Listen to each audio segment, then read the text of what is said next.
Smells like a new car. Here, smell it.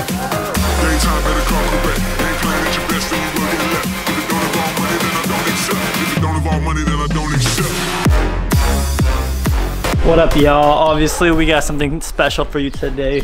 We have the K&N high flow air filter, and then we have a Perrin inlet tube. Bam, Perrin. This is like the go-to setup for the Subaru BRZ FRS and GT86. A drop-in air filter, which is, it can hold you back like 50 bucks. And then we have, but yeah, so this is definitely gonna be the most economical, and you want to get one of the best performance. Now the drop-in air filter, super easy to install, so that's a great thing about it. It's just like installing a regular air filter, which is just held up by clips. You don't need any tools. Now, to smooth out the airflow a little bit, we have this little tube right here. This is gonna delete the stock tube on the BRZ. So to remove this inlet, it's pretty easy. It's literally just these screws right here. And then there's 2 10s. So I'm just gonna do that real quick. You don't have to remove the box, which is nice. And because we're using the silicone hose, it's gonna get rid of these ribs, which should help out smooth airflow and reduce basically the noise it kind of cancels out. Okay. So this pipe is pretty much loose. This is loose. You kind of just manhandle it and you should be good to go. Now the BRZ, right now you're looking at with the unequal header, the tune 85, you're close to about 40 horsepower over stock. Cat back and stuff, that doesn't really do much. This intake usually doesn't do anything. Of course, 5 horsepower is something. Got the nice, I guess that's some kind of resonator.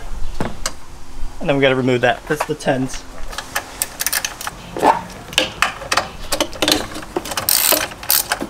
So I have it unscrewed and unclips. I'm gonna wiggle it. Hopefully I can squeeze it into this thing. Unless I have to unclip this thing too.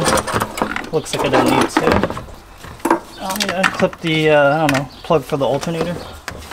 And there you go. This piece is actually a good amount of weight. So I'm just unwrapping the Perrin. It's a very nice piece.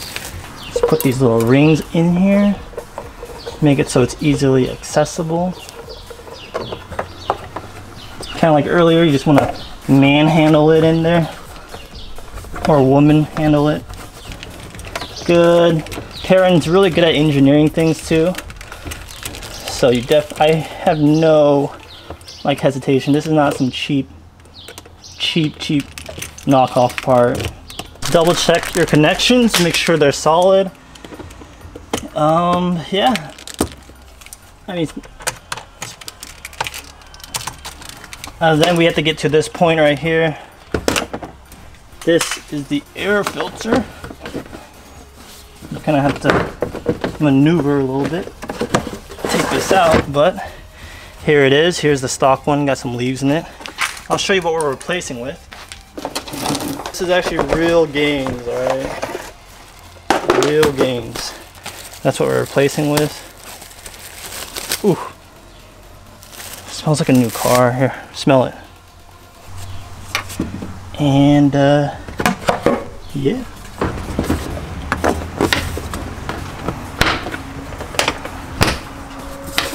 Make sure it's sealed. There's 2 tabs right there locking it in. And yeah, that's it.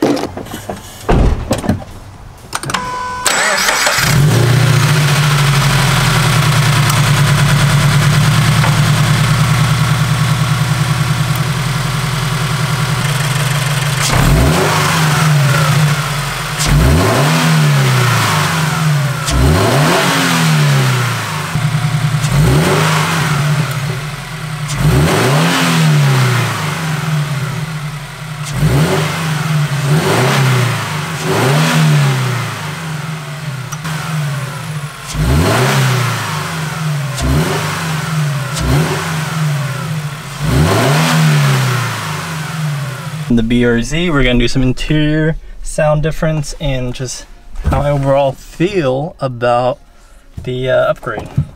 Now again, I don't daily drive this car, but Kim does, and she's the camera person right now, so she's right here. Hello. She's the camera. She owns this BRZ. She dailies it. How many miles do you have on your car? Let's see, 31,000 miles.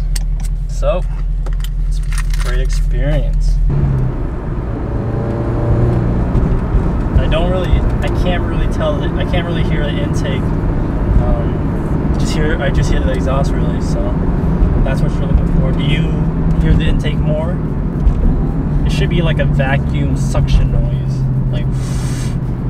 It's very, very faint. Oh, so you actually can hear it. A little bit.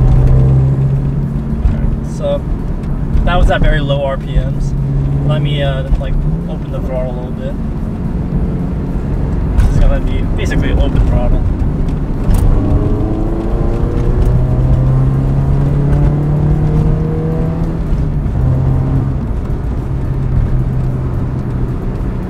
What do you sounds the same? It's not very noticeable, so definitely go for a different intake if you want sound. But if you want performance, this is definitely the way to go.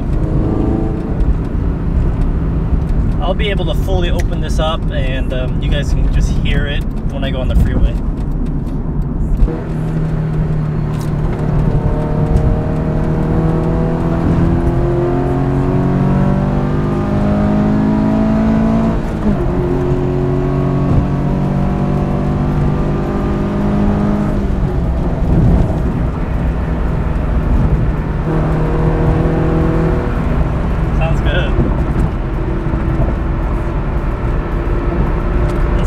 Naturally aspirated car, just, I mean, the turbo sounds are awesome, which I have on my WRX, but this is very cool.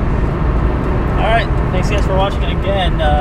Because we're on the freeway, there's going to be a lot of road noise because of the higher speeds. Cut.